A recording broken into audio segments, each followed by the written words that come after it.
Good morning, everyone. Welcome to this latest edition of the OD Talk. As you know, we've been running the OD Talks for, well, since the start of the pandemic. And here we still are. It seems that the pandemic has certainly changed some things for good. So this morning, I want to welcome my very old friend, Ben Fourie. I must disclose right at the start that Ben and I have known each other for almost 40 years. I think it's now almost 40 years, which gives away a lot, but also not everything.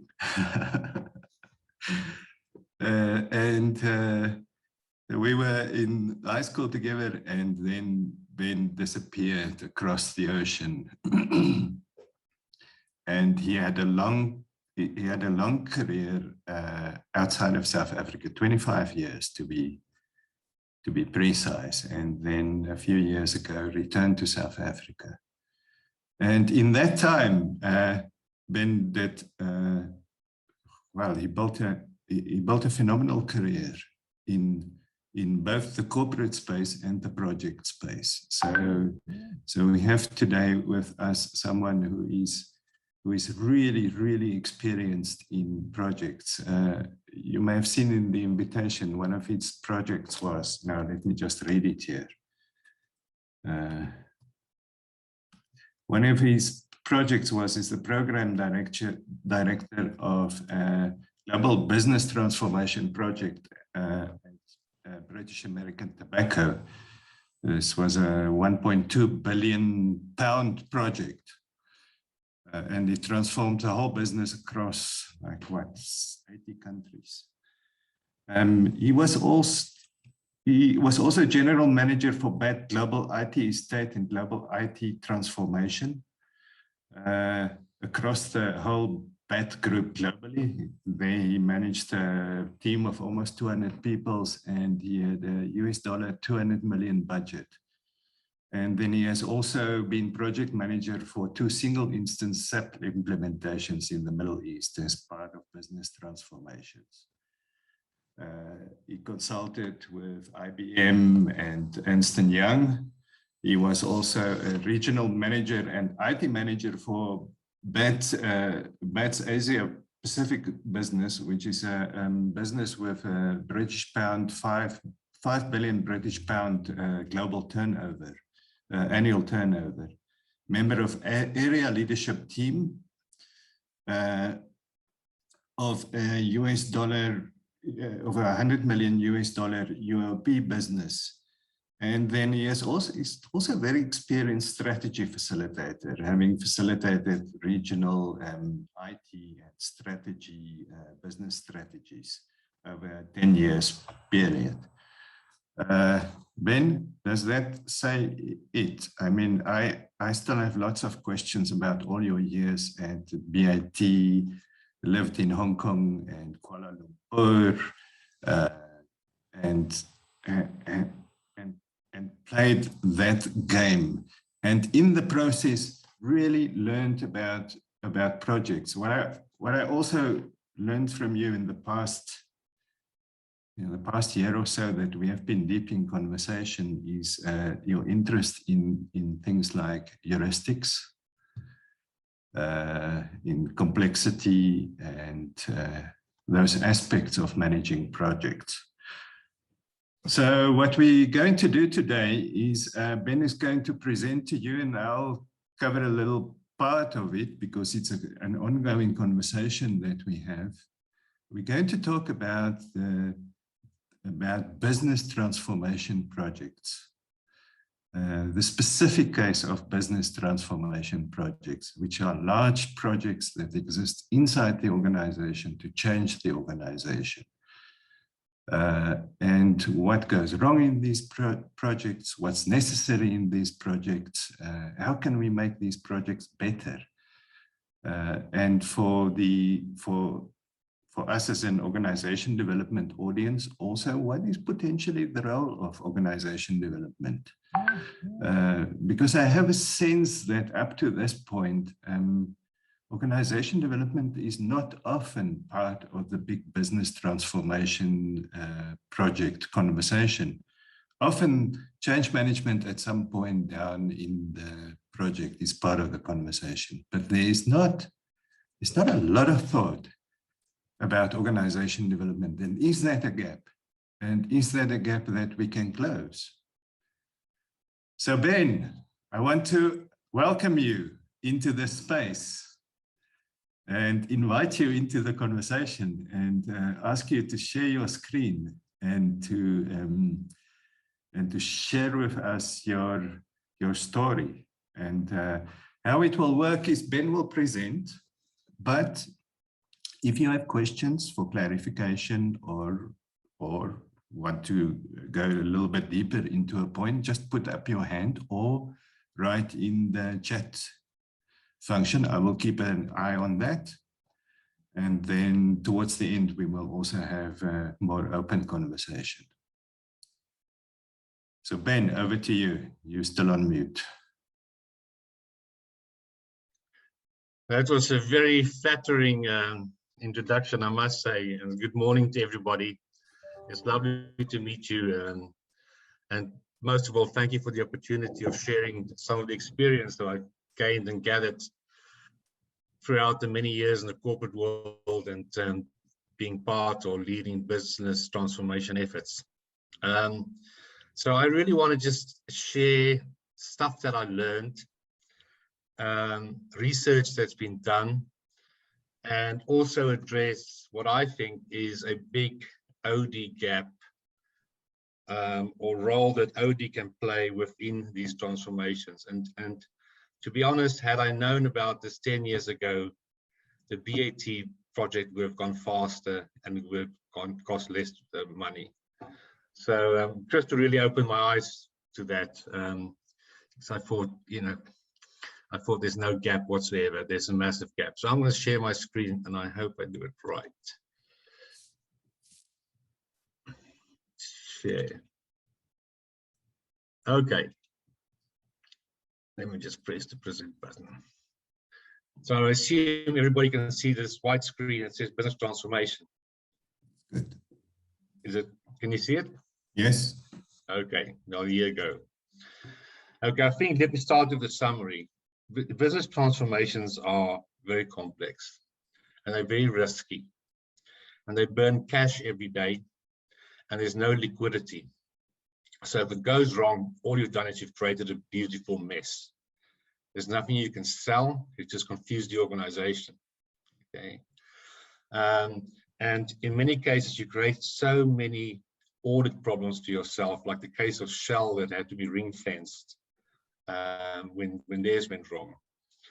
And yet the failure rate of these transformations, and I call them IT-led business transformations, because usually IT leads the way, because the systems really have all the dependencies of the organization. You have to set up operating concern, then you have to set up the business units and the sales organization. So IT seems to lead the way, not control it, but lead the way.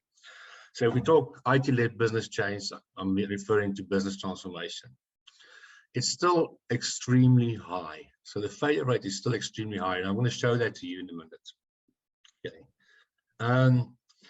And I've worked on many of these. I eventually knocked on the door of the guys at Oxford University and I asked the question, what's wrong? And we spoke about it for a long time. We shared data. They have the biggest database, project database in the world. It's a database of projects. So they do all kinds of analysis, which is very interesting. But my bottom line message is the following. If you're going to do business transformation, there's just 5 things I think you need to do to give yourself a fighting chance to come in on time, on budget, and to deliver what you promised you're going to deliver. And the first thing we're going to talk about is start a strategy. You guys in the OD space will probably know how often this is overlooked. How often design is started with the organization element, boxology. It seems to be much more fun than starting with strategy. Okay, I'll talk about this later. Strictly adhere to the methodology, and there are so many. You've heard all of them: Agile, Prince to Agile, PMBoK, MSP. There are tons of them. All the companies that I've seen that started adapting the base methodology got into trouble somewhere. Okay, so choose methodology. Anyone, I don't care, anyone, and stick to it. And then augment that methodology with proven heuristics and practices. So experiences that we've had, heuristics. Heuristics is sort of like a rule of thumb. So I'll give you a quick example. A rule of thumb says, usually after first discussion, a business transformation will cost 3 times what you thought it would cost. And that number just seems to come up in places. It wasn't scientifically analyzed, okay? It's a rule of thumb. So I've had experienced project managers say to me, when you look at the benefits in the beginning, divide it by 3. If it still works, then go for it, okay? So there are many heuristics, best practices that we can augment that methodology on with. And we can talk about that, okay? Then the sort of the penny dropping moment for me was to equip and assist a project to better understand and work the project ecosystem. The project ecosystem being the organization, all your suppliers, your auditors, all your governance, impact stakeholders, all of that's the ecosystem. And what my penny drop moment in conversation with Christo is, not enough is being done to develop those teams and to equip those teams to work in that environment. Last one for you, those of you that plays golf will know the term caddy, and that's support the pace setters with project caddies. Okay. And the other thing I've learned through as well is, don't go to projects and say, we are going to now help you. Take a week out for a workshop. Don't do that. Help them to do the work and support them to do the work, whilst at the same time you develop them as a team and you coach them and you promote them. Don't do it separately. Do it as part of the work. Okay. So that's my summary. I'm going to start with this point on strategy. And on the left-hand side, I honestly borrowed and stole that model with pride. You all have seen that. That's called Brave Star model. And business transformation really is a new star model. It's a new star model that you're going to implement, and for a various number of reasons you want to do that, okay, which is the strategy. So on the right, you see automation, extended use of shared services, global enterprise to leverage global scale, supply chain efficiencies, all kinds of reasons that will require a new operating model. The simple way to look at the operating model for me is I just look at it as a star model, and processes and contains information and IT systems and all that kind of things. So one of the things we really struggle with, us guys that have to deliver and implement it, is that organizations start with structure. I don't know why it is. I think it's just because it's so much more fun than starting with strategy or with reward or processes.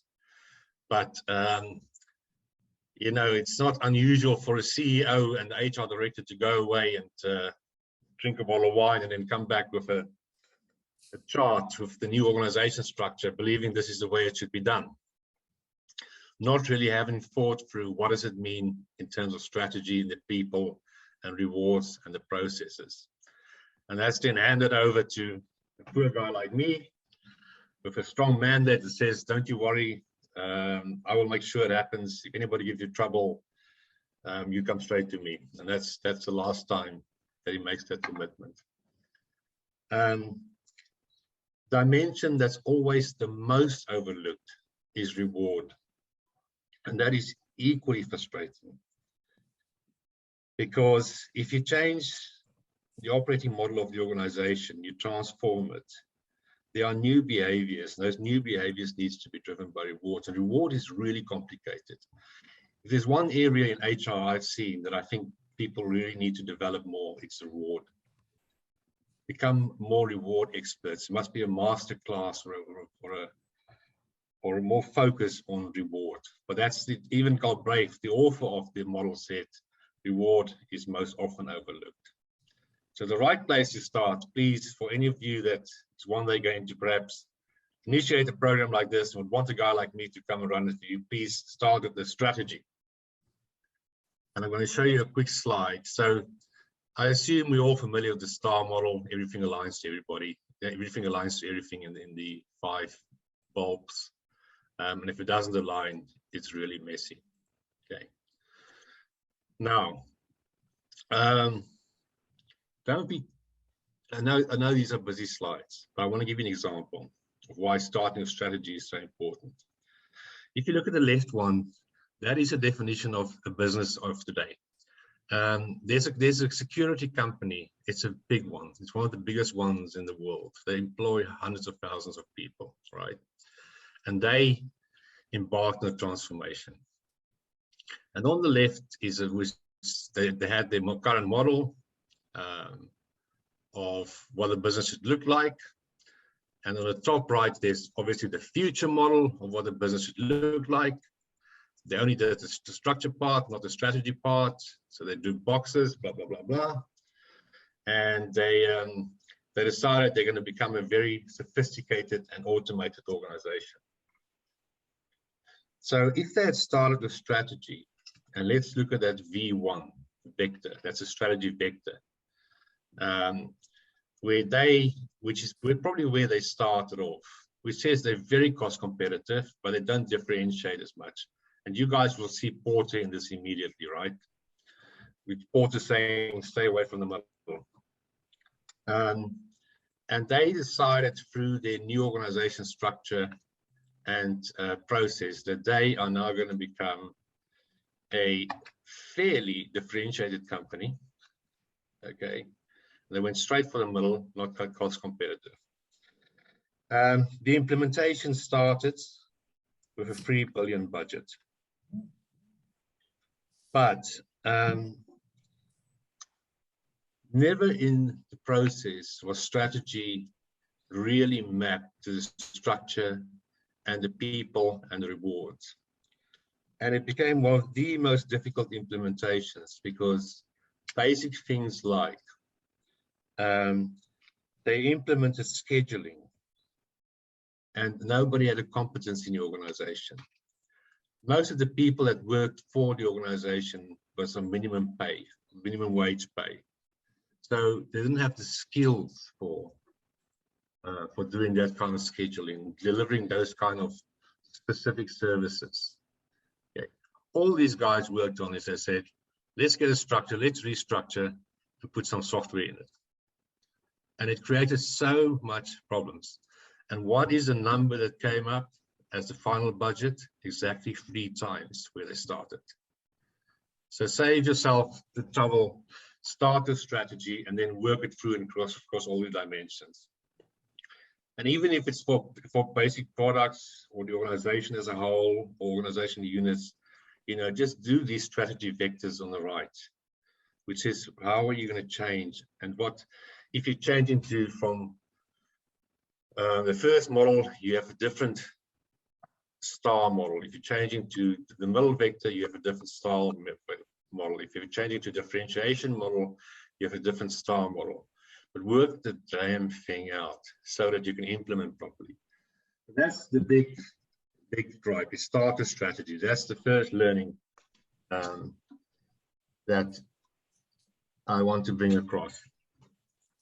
Now, but then we go off to Oxford and we say, right, give us your data. They didn't just give it, you had to pay for it.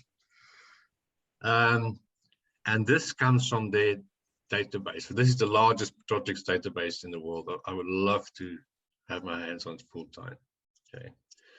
So you can see IT-led change. So in 5 out of 10 times, the budget overrun is with an additional 107%. The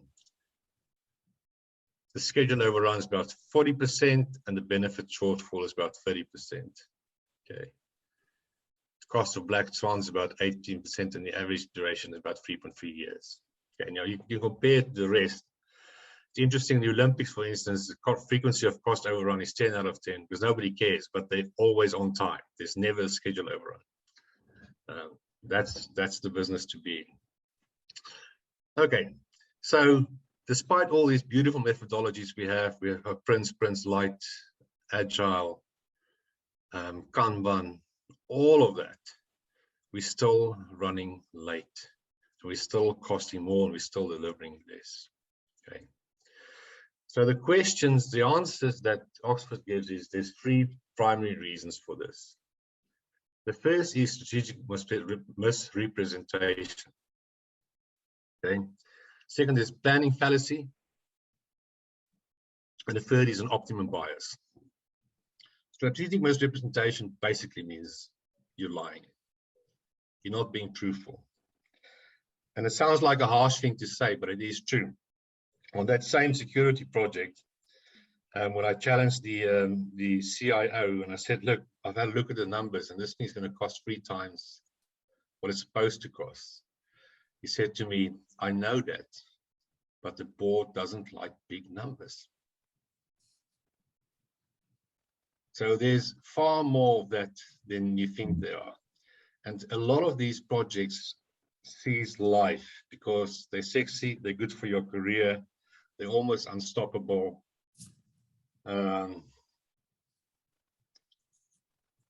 They give you new credits, acumen, status in the industry. So there is a lot about that going on. And the way to overcome that is to do reference class forecasting, is to have a look at what others have costed. Okay. Then there's a planning fallacy, which I'm going to show you now. And the optimum bias, you know, we'll cross the bridge when we get to it. Don't worry, boys. We're tough, we can do this, we've done it before. All that kind of talk. Ineffective risk management. And I can tell you, I'm probably very guilty of this in the corporate side of my career, because what happens usually is it's a meeting and risk management comes up on the agenda, let's say as an item for 10 o'clock in the morning. That gets pushed back every time. It could push back to 2 to 2:30, push it back on the agenda, push it back on the agenda. And then you get 5 to 5 in the afternoon. The chairman of the meeting says, has anything changed? And everybody's looking at their cold beers and they're saying, nothing has changed. Our risks are still the same. Okay, so risk management is pathetically ineffective. It just doesn't exist. Okay, and I'm going to give you a good recommendation if you want to get into risk management, of the only book you need to read. Okay, then complexity. Complexity kills. It's the things we don't understand, or it's hard to do. An example of a technical complexity would be is if you ship oil or gas from one part of the world to the other part of the world, the volume actually changes because of the heat. And how does the system handle that? How does it account for the change? Okay. Political is power politics. There's a lot of that. And then there's uncertainty, ambiguity.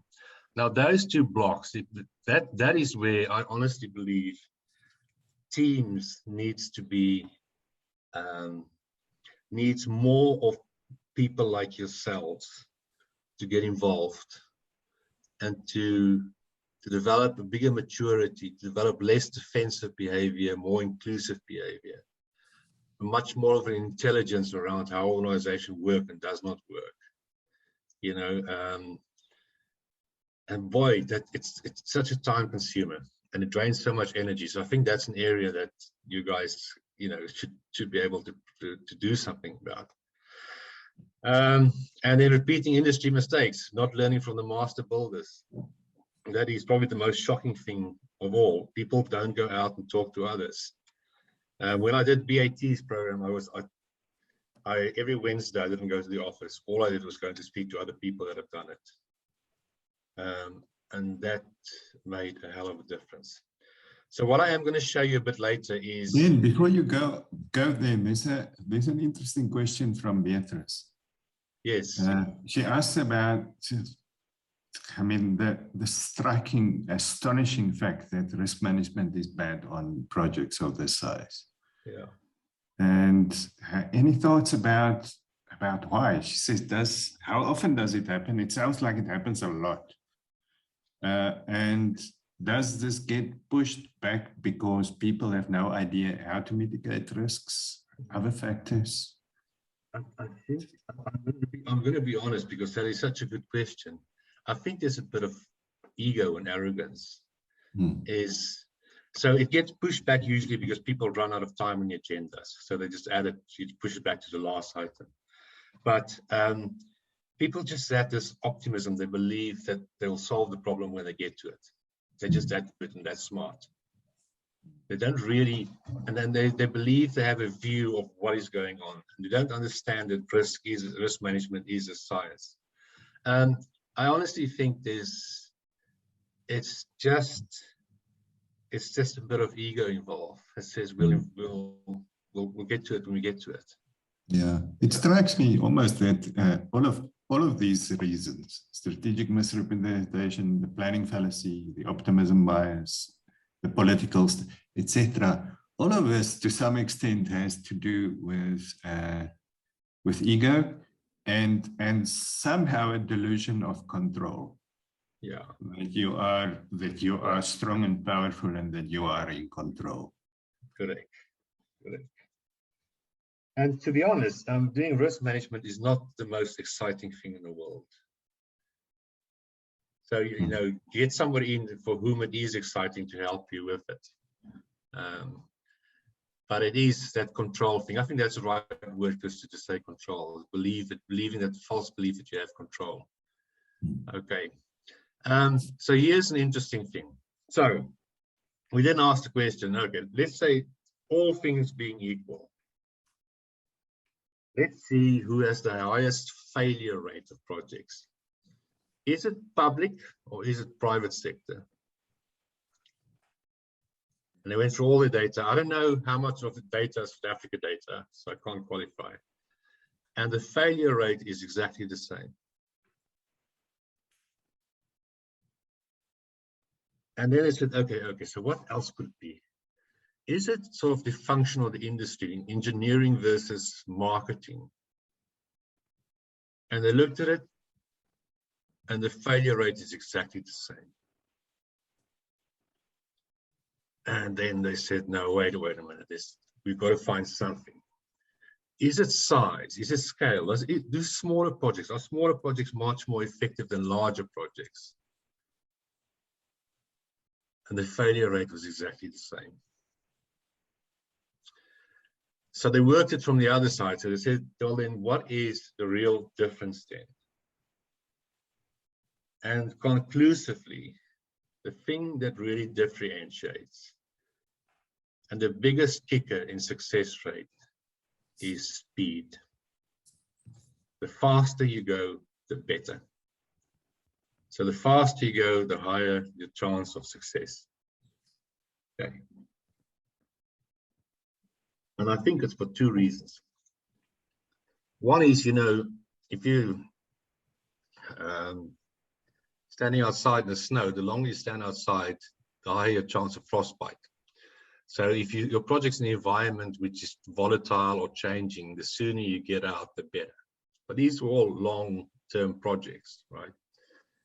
And then there's data that suggests that team performance within the change team, and I also have that data, when there's not that speed, a continuity and frequency of delivery, project performance dips. Even questions like, I believe this is good for me, I believe this is going to work. The scores on those barometers, on those barometer questions also started dipping. So the big differentiator is speed. So if somebody were to come to me and say, look, I want to be a business transformation director, what's the 2 things I should think about every day? I would say to him, number 1, think about how you can make the project go faster. And number 2, think about what can go wrong. So do your risk management and accelerate the project. Okay. I think there are many other reasons as well. We had long discussions about why speed is better. But it's sort of counterintuitive. You tend to think faster means riskier, where in fact faster is just better. Speed is it get in, get it done, get out. Okay. I want to show you quickly something about planning fallacy. Every business transformation project that you walk into, there's a chart.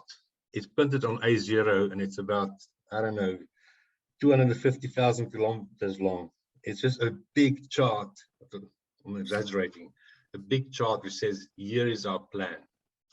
And we now have a plan and we're going to work the plan. Okay. And this is where they talk about this planning fallacy. So we modeled a project, don't go into details of it, but this is the outcome. Okay.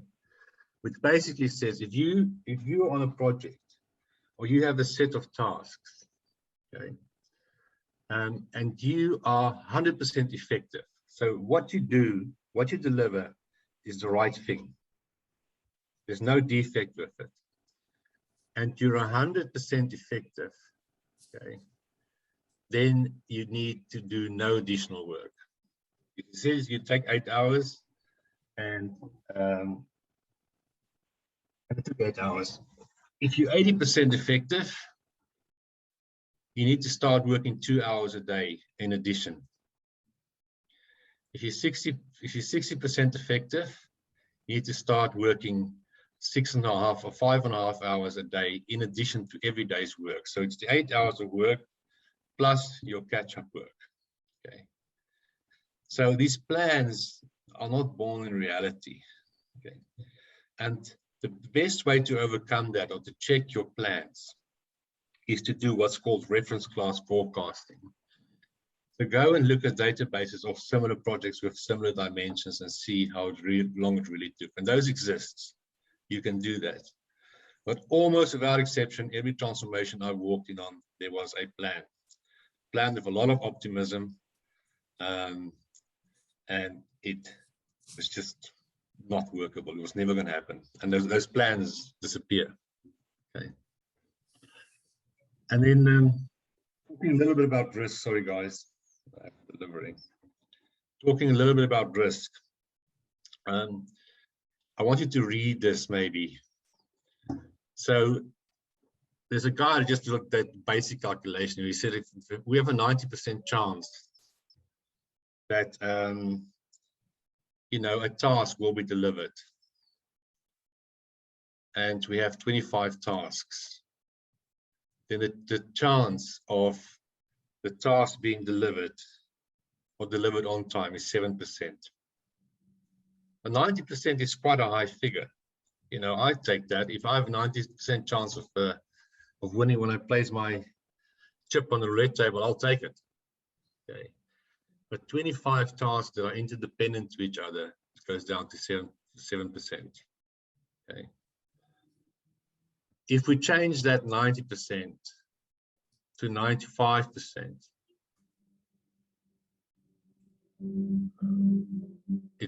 the number you'll see changes significantly. Oh, it reduces to 28%, and for 50 tasks, it increased to 50%. Sorry, I've got your photographs. Okay, now I can see. Okay, so you go from 7% to 28%, which is a big jump.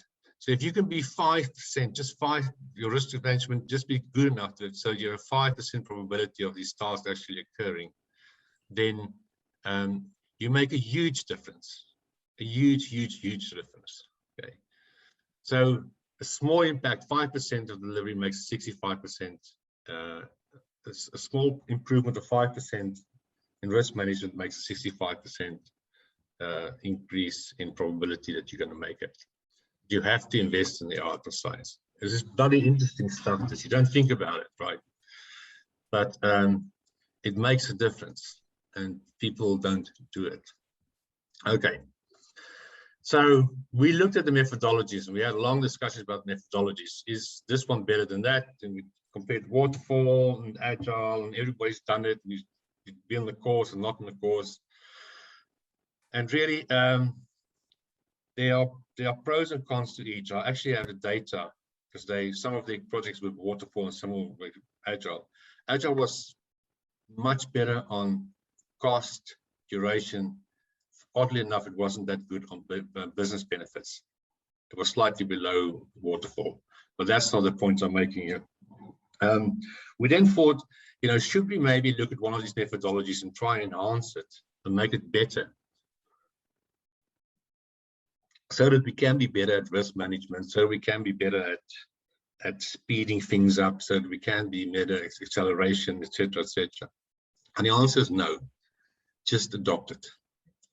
For obvious reasons. If you start messing around with this, you're going to have to maintain all the versions around it. The product standard from the supplier is not going to be correct, blah, blah, blah, blah, blah, and it continues. So the answer or the conclusion that we came to is to take the methodology, adopt it, don't adapt it, just use it as it is. Don't put your brand on it, your company brand on it, change it and say it's now MSP for Standard Bank, or it's now Agile for Cadbury's or Nestle. Just adopt it, but augment it. And there's a lot of work that we think it needs to be augmented with upfront to reduce that complexity we spoke about. There's a lot of work that we think you need to augment the methodology for launch. Similarly, on acceleration, on to make it faster.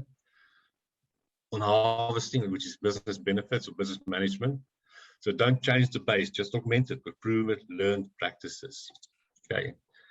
And risk management, augmented with stuff that's proper in risk management, that's mature and that works, and a transition, which I wouldn't worry too much about.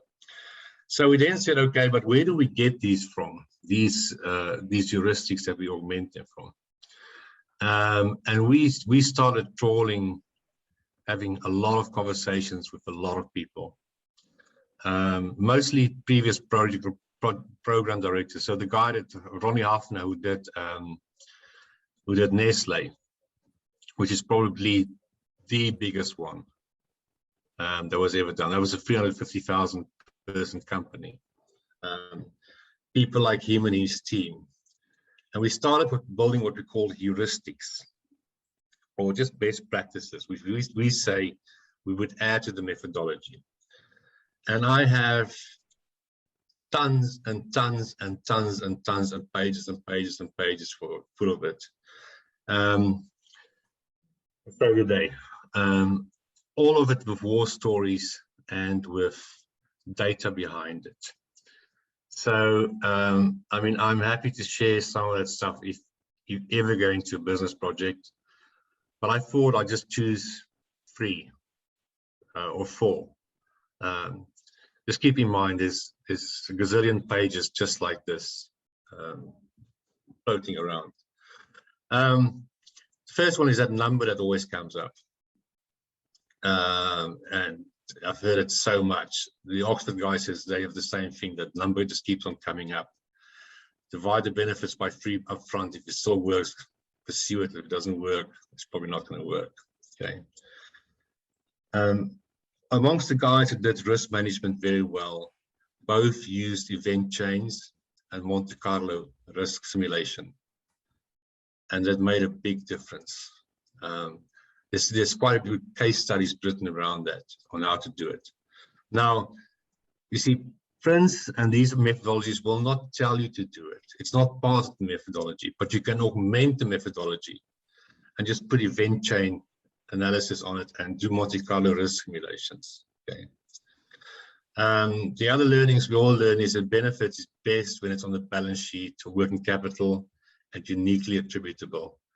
The number of mudslinging you have to go through to prove that your project delivered the benefit and not the business, whilst it was running at the time you were doing your project, is incredible.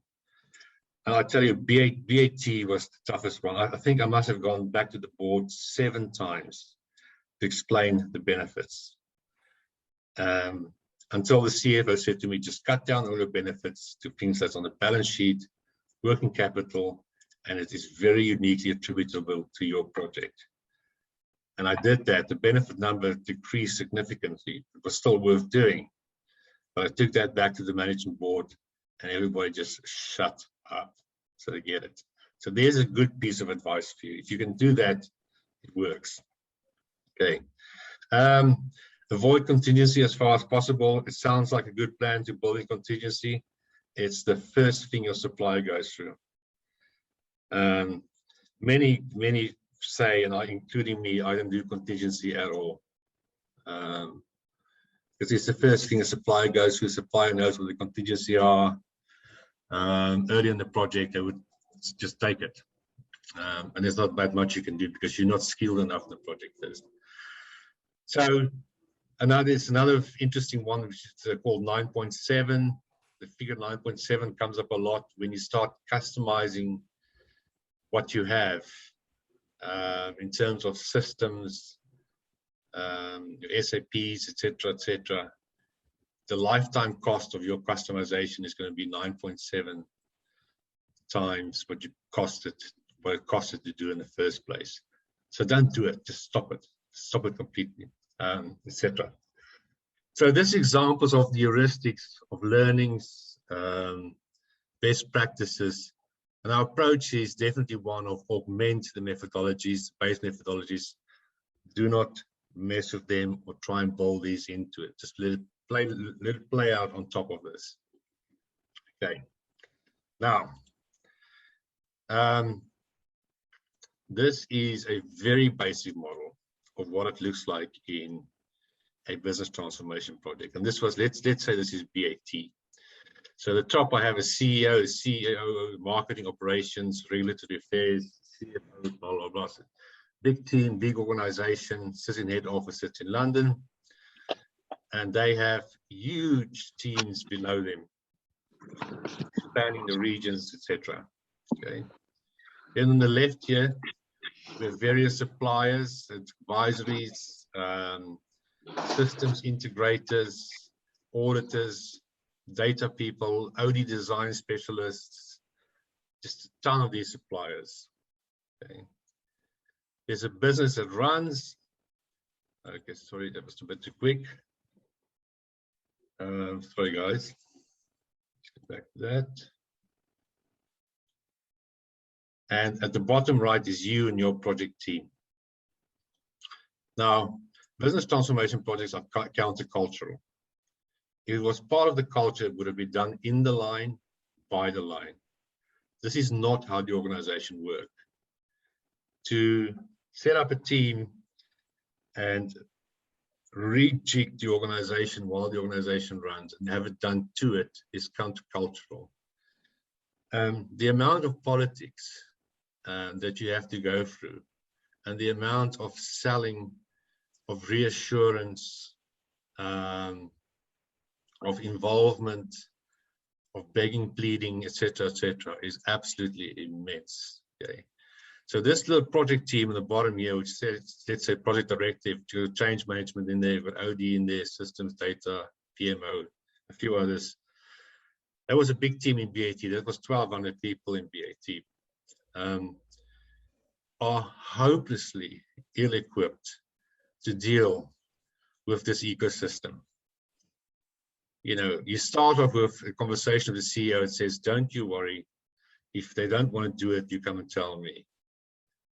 It's the last year, every year of it. It becomes so political, so complicated. So this teams, in my experience, and I've got, boy oh boy, I've had conversations with other organizations that's been for this. These teams are technically very experienced, but hopelessly inexperienced in dealing with this ecosystem. And this is just, just have a quick look, don't read into it.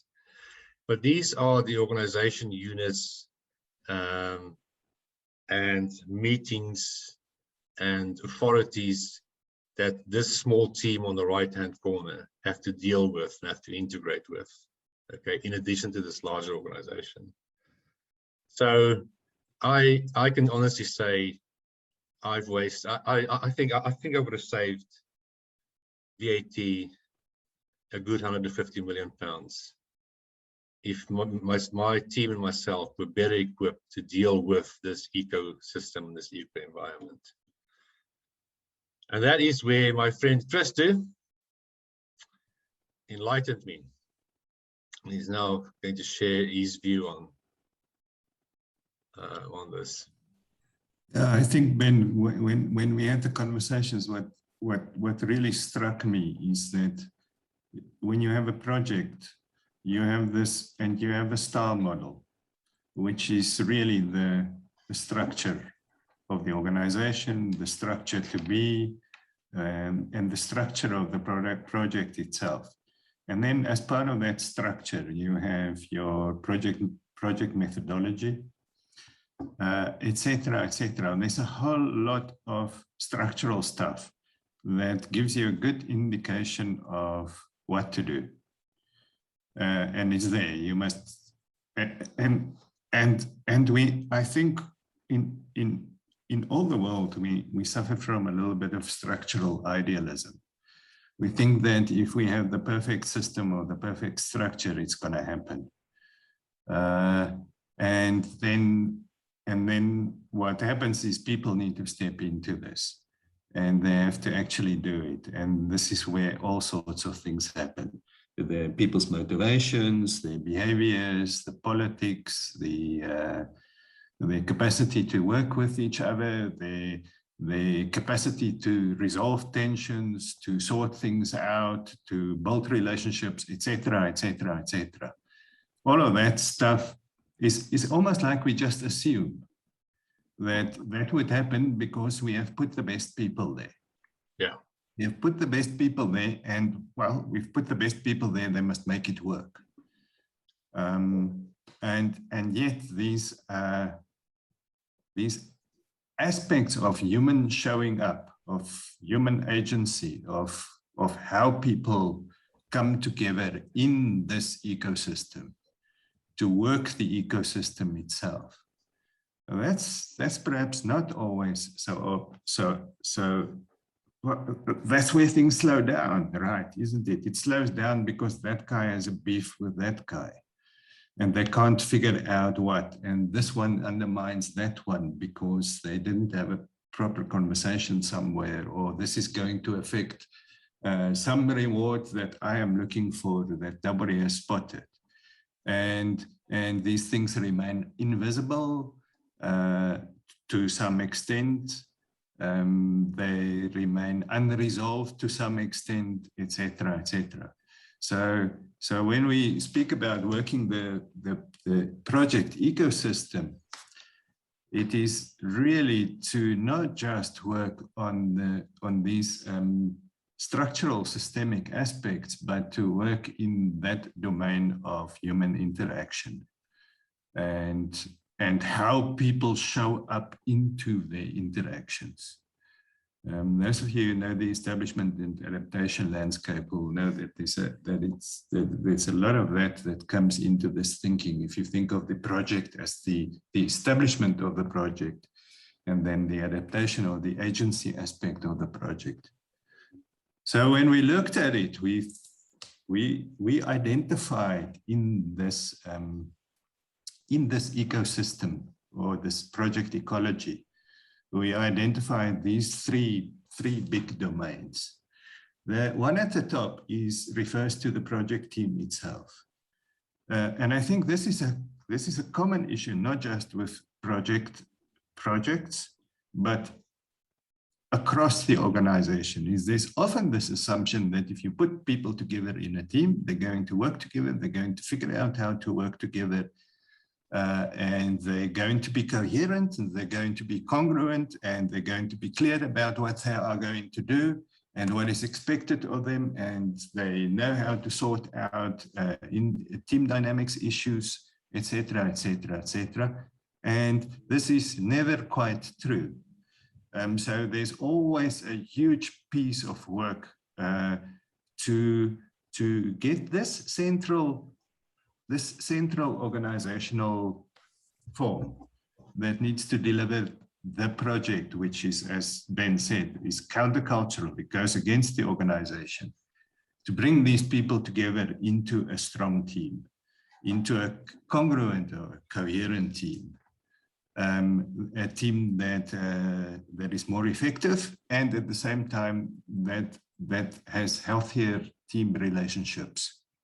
That's the one element.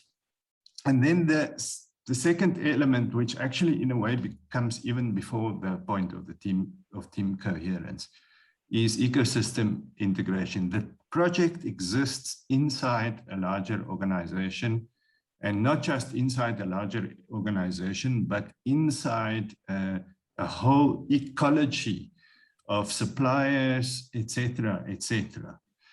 And the project, as the project is running, there needs to be integration all the time between the project and the system in which the project is happening and in which it needs to deliver benefits. And there's all sorts of things there. There's different expectations. There are varying interests. There are all sorts of tensions. There's issues around visibility. There are different cultures, and then there is partnership or not partnership inside this ecosystem. So in a way, when I think of this, it is almost about the density of the relationship between the team and the team's world,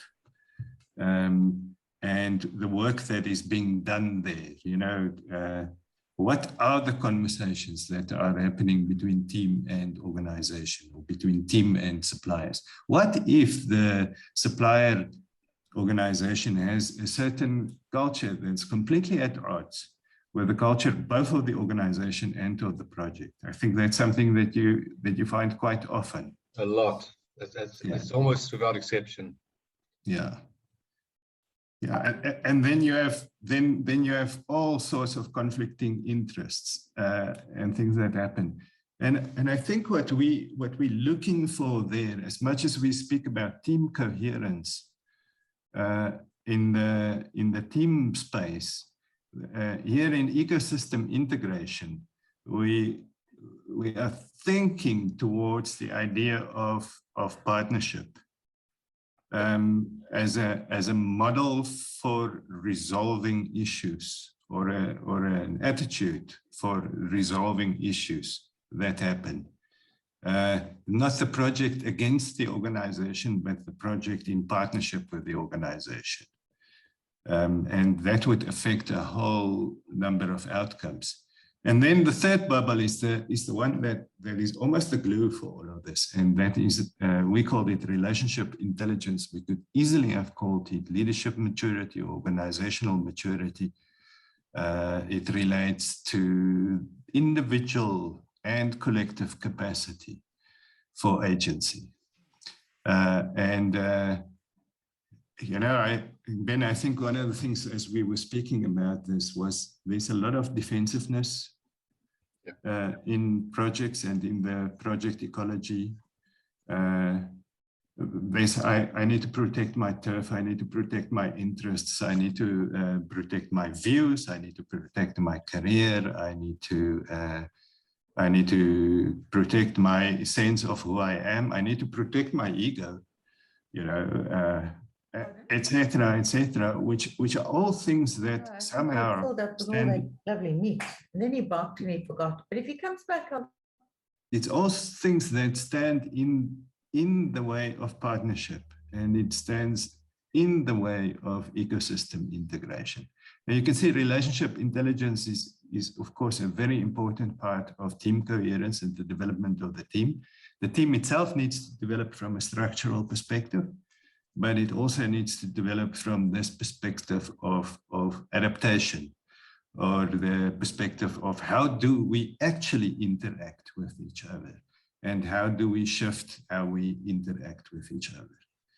And so that's our proposal around that, is that we simultaneously work on those three elements of the ecology, and that the outcome of that would be more flow. Flow, of course, the idea that comes from Csikszentmihalyi, may his soul rest in peace. He died, I think, 2 weeks ago. And of course, flow brings speed, and we know speed is good. Yes, if we flow, and it's perhaps not obvious speed, but it's the speed of the removal of all sorts of small obstacles in many of these cases. The obstacle of my interest versus your interest that we somehow can't resolve. The obstacle of we don't understand or we're not on the same page as far as expectations are concerned. The obstacle of my hidden interests that somehow makes me behave in that way instead of in the way that would contribute to the partnership, etc. So that's where we then come. If you work the project ecosystem and the project ecology, what you create inside that ecosystem are conditions of flow that contribute to speed, and that also, because it raises visibility and all of those kinds of things, it reduces risk, a significant aspect of risk, a significant aspect of the invisible people risk that is always in systems. Christo, if we talk a little bit about how would one go about the actual doing, because I did it the wrong way. When I was on BAT project, I contracted the ex-program director for Nestle to come and spend time with me 2 days a week. He was around the office, and that was sort of a mentoring role, but that didn't work for me.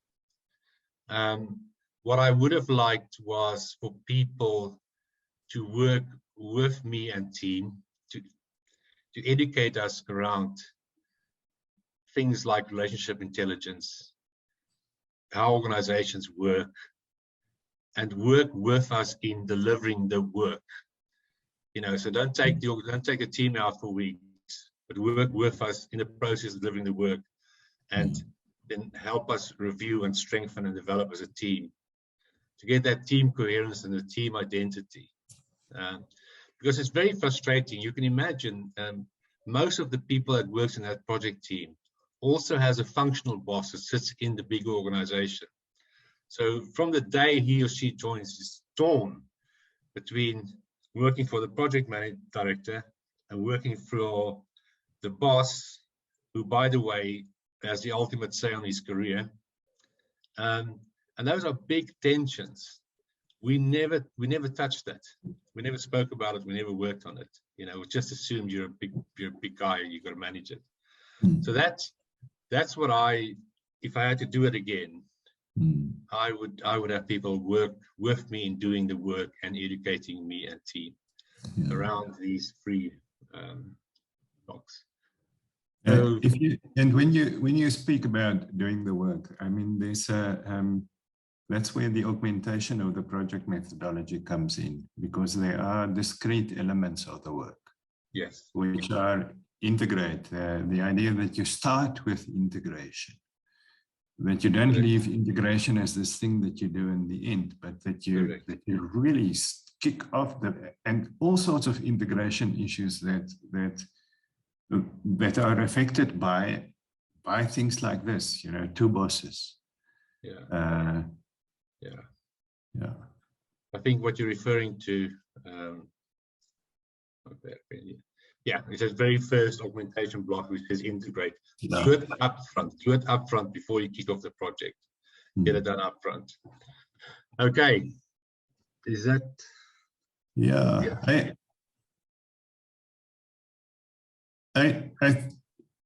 I mean, I think what the ecosystem brings into the process also is an additional layer of reflection, which is inbuilt in the work that speeds up the work.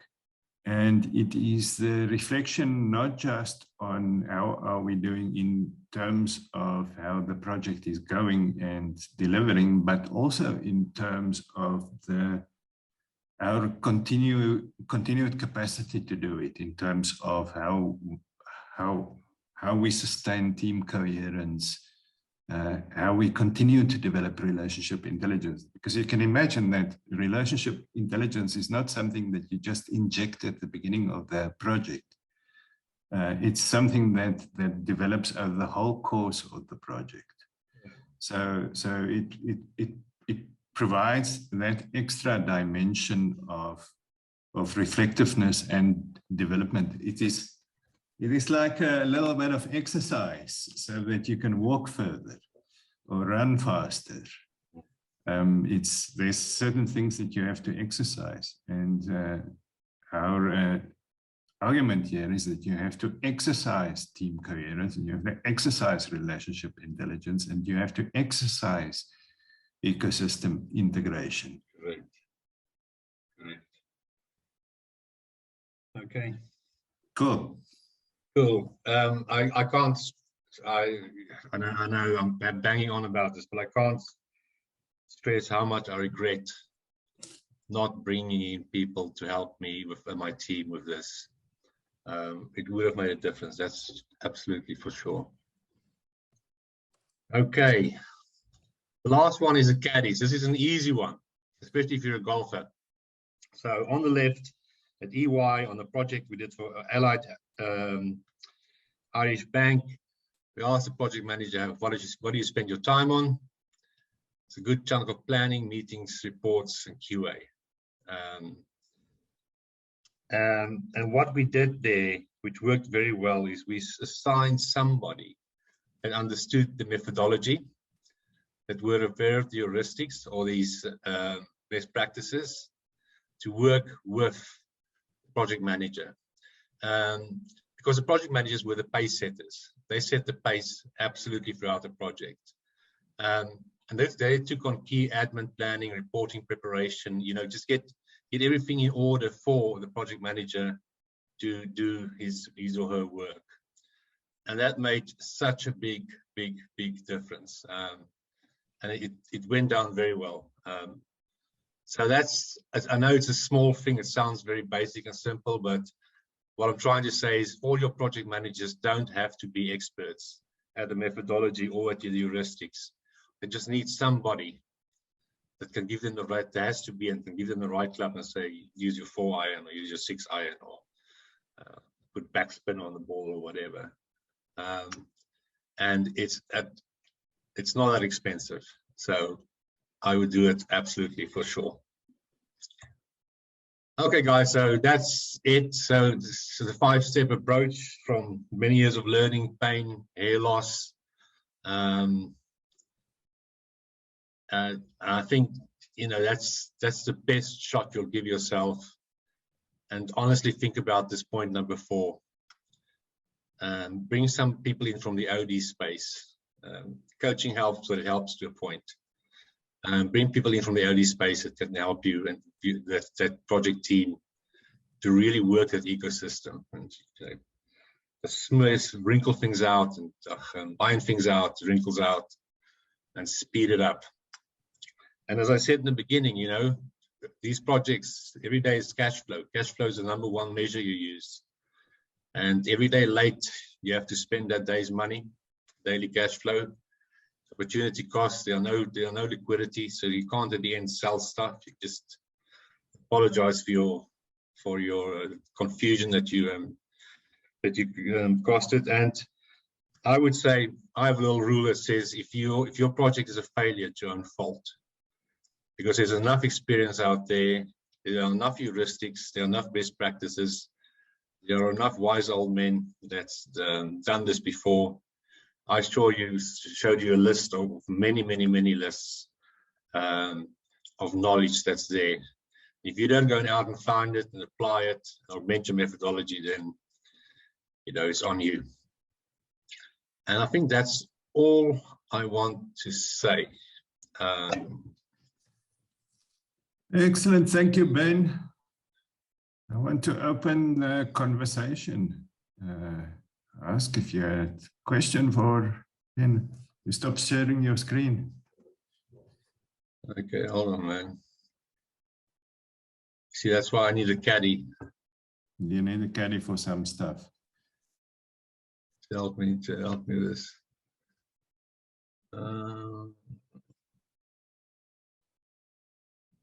Your screen is paused. Okay, It's stop sharing. probably at the top. Yeah. There you go. And for whoever asked a question about, just before you get in, about risk management, Yeah. this is the book. It's the only big book you need to read on risk management. It is bloody good.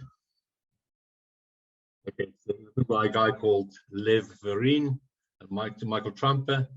And it's probably the most sensible book about project risk management, any risk management that you'll ever read. If you suffer from insomnia, this is the answer. Good stuff. Thank you very much. We have about 15 minutes left. Beatrice, I want to almost ask you as a start, because you asked that interesting question about risk management. Is there any follow-up thoughts from you about that?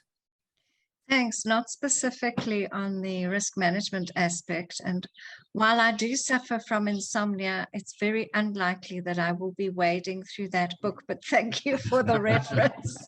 I love your honesty. But good reference to have. Thank you. Something that I feel mystified by quite often encountering projects that roll out, especially in larger organizations. Something I've come across, if there's an internal OD and HR entity, the kind of work, the ecosystem framework that you've been discussing is reduced to making sure that there's a work stream on the project, and it's called change management and communication. And it sort of sits almost on the side of the project and seems to be reduced to how sexy can we, how sexy can we make our communication around all of this, and what do we sort of drip feed to people along the way, and they're not working the ecosystem. So I really would like to know, in terms of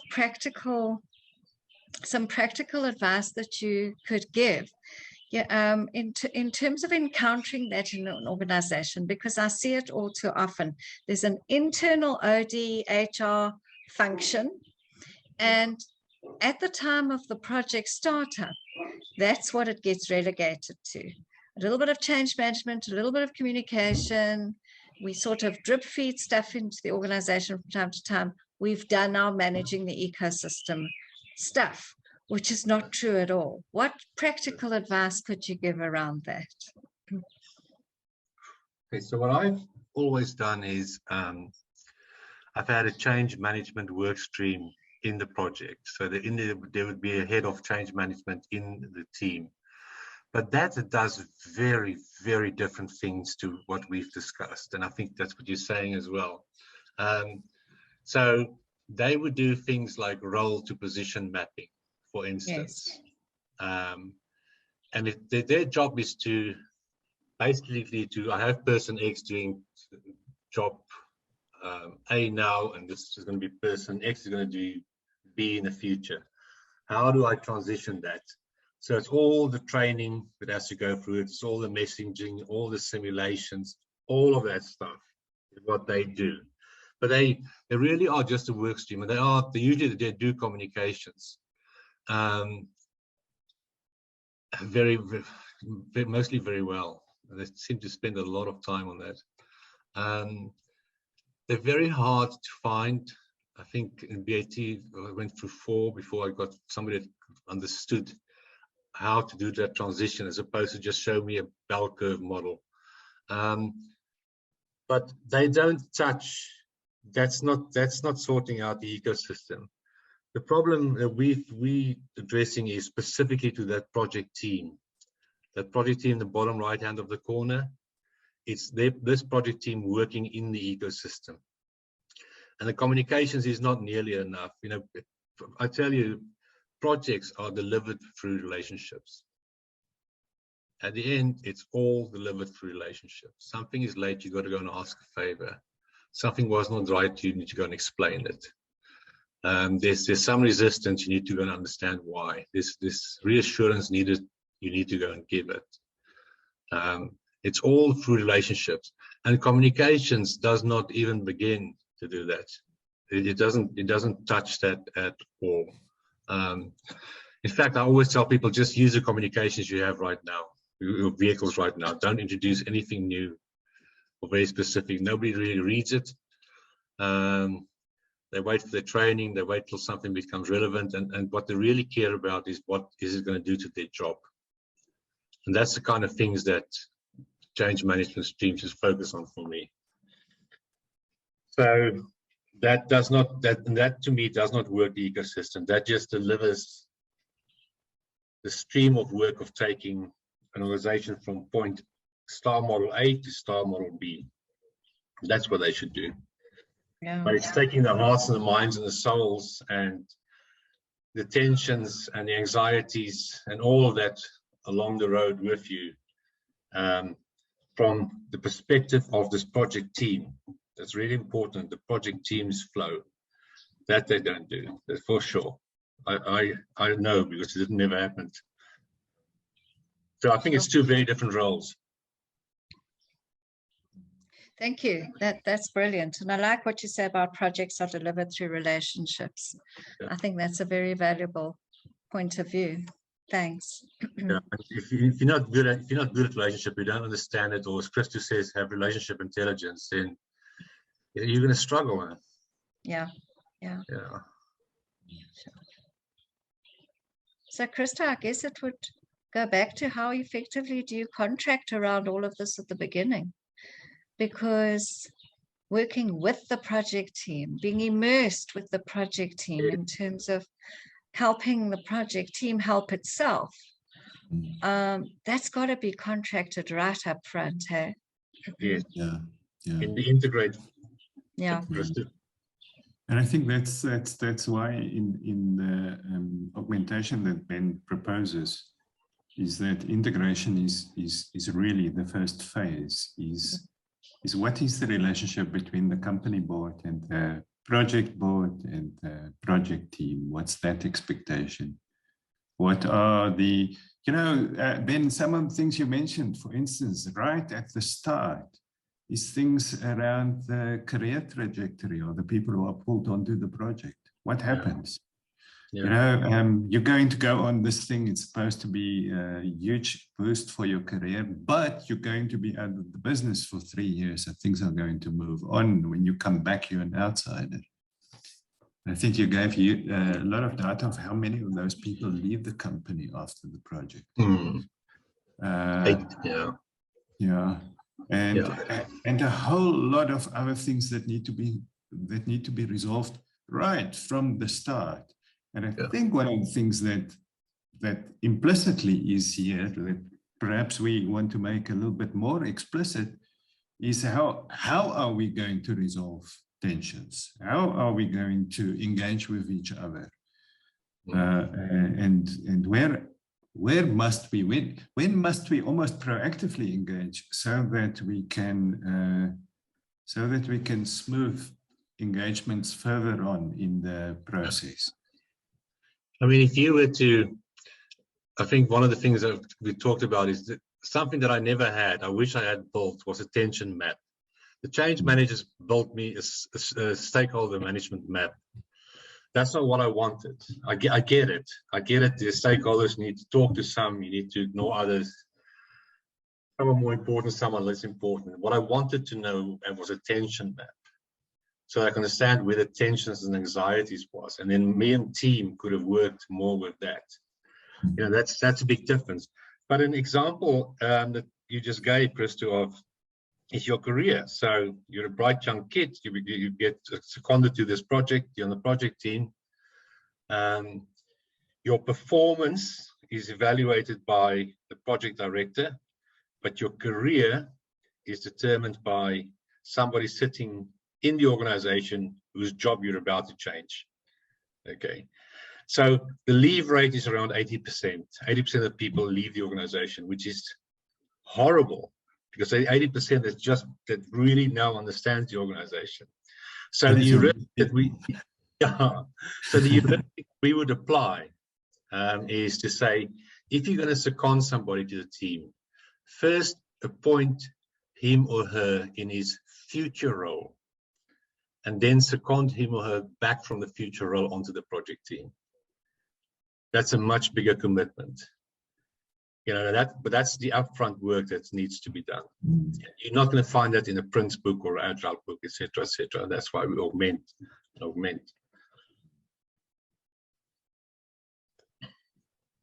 One of the things that this OD role, amongst others, also would play, Beatrice, I think, is you know, we spoke about risk, and one of the augmentation phases is protect the project. Is and Ben, you mentioned it, is the role of education. There's a whole lot of things that, and it's not just functional education or knowledge education. It is also a sharpening of attention across the whole scope of this thing. So risk does not become a little thing that sits somewhere in the project. It becomes part of the whole mindset of people that are engaged in the project. So through process work, through education work, etc., it is built into the fabric of the project right from the start. It's not something that is just a functional component that sits somewhere.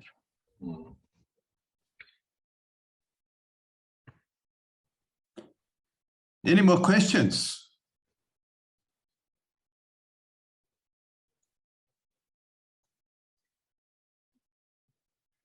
Gotta check if everybody's still awake. Yeah. Over the past year, I've been asking you so many questions, Ben. There's a question from Kao. How do you deal with project sponsor tension? Which I think is one of the core questions, I think, that has been coming up in our conversations. Yeah. No, it's tough. At first, so the project sponsor was the good guy. So this is the guy whose career, you know, he's much more senior than I. So if the project goes well, he can buy a new Mercedes next year, and maybe the year after that, he can buy get new kitchen furniture or something. So he's usually very supportive. It's the project board. It's the project stakeholders, especially the senior ones, that are quite tough. I had one. The lovely Brazilian guy is a really nice guy, but yeah, he hated the project's guts. Yeah, he didn't want to do it, didn't like it. I went back to the sponsor. The sponsor said, well, just wait, it will go by, but didn't go by. It made my life difficult. And I think I dealt with him in the wrong way, because I started excluding him. Because I just thought he was negative. And so did my team. And then one day, I went to have a heart-to-heart conversation with the guy. And he said, well, you're changing the DNA of the organization. We've always worked this way for 100 years. Why would we change it now? Not everybody wants this, etc., etc. And I realized that what's really going on, the real tension is, he's afraid of the impact on his job. You know, maybe he won't be a regional director anymore, and he's not a board member, but that's the real question. So we went back and drafted a document on what is going to change for you. And yes, it was a hard document to write because there was a difference between what I wanted to have to change for him was not what was going to change for him. I would have preferred to, I guess, going out. But I gave him the document and I said, this is what changes in your world. You used to manage these warehouses, you're now not going to manage them, but you're going to manage another warehouse. You used to have this organization, now you have this organization and another organization. Took the document away on holiday, came back, and he said, you know what, nothing much really changes. I said, it's true. And he said, then it's okay. Mm-hmm. You see, again, I think if I had better education up front, a better understanding of these kind of tensions, and not to become so defensive, and really trying to understand dynamics at play, dynamics in the ecosystem, I could have done that so much earlier, and I would have had a friend. So that's one example.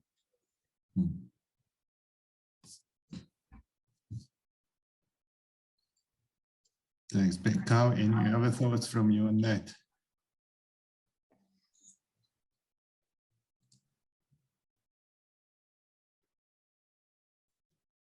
Can I ask a question? Was this useful or valuable at all? Yeah, maybe if you... Yep. Thank you, Jabalile. You can be brutally honest. If you want to pop something in the chat box, that would also be helpful. Tell us what's been helpful. It was indeed helpful. Thank you, Ben. It has been quite helpful, very informative. Thanks. Great. Thank you so much. Thank you, Ben. Some really useful pointers, and I love the idea of a tensions map. I'm going to steal that idea from you. Once you've made one, once you have a template, please send it to me. I would love to. I'll steal it with pride, with absolute pride. Commissioner?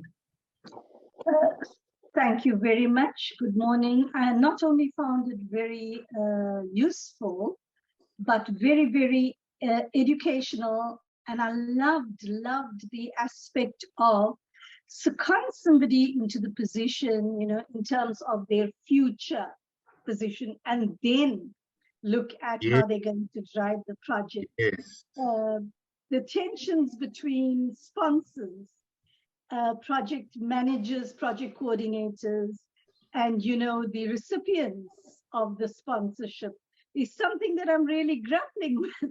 I often find myself thinking of myself as the fixer, the firefighter, the helicopter with a water bomb, etc. So thank you, gentlemen. Thank you for listening. Thank you, Commissioner. Well, that brings us to the end of the session. Ben, thank you so much. Thanks for having me, everybody. For me, over the past year, it has been enlightening, and for me as an early practitioner, it has been incredibly useful to, well, and enlightening to encounter your practical on-the-ground experience. And then something else that I also really appreciate is a really deep understanding of the structural and the systemic aspects, and then a deep experience around how people actually interact with each other in these spaces and what's going on. It's a field of work that excites me as an early practitioner, and I think there's a huge amount of opportunity there, potentially. Massive. Yeah. So thank you, and thank you everyone for joining us this morning. We'll be back when, Richard, at the start of December. I'm not sure of the exact date, but you'll get an invitation in any case, and then we'll be chatting to Dominic Heil. And you know, in the past we had some interesting Heideggerian kinds of conversations with Dominic. And I think we will be talking about time and how we can maybe completely change how we think about time and how we even think about this thing called managing time. So it will be a mind-expanding session. I hope you will join us then. Thank you, everyone. We'll see you again.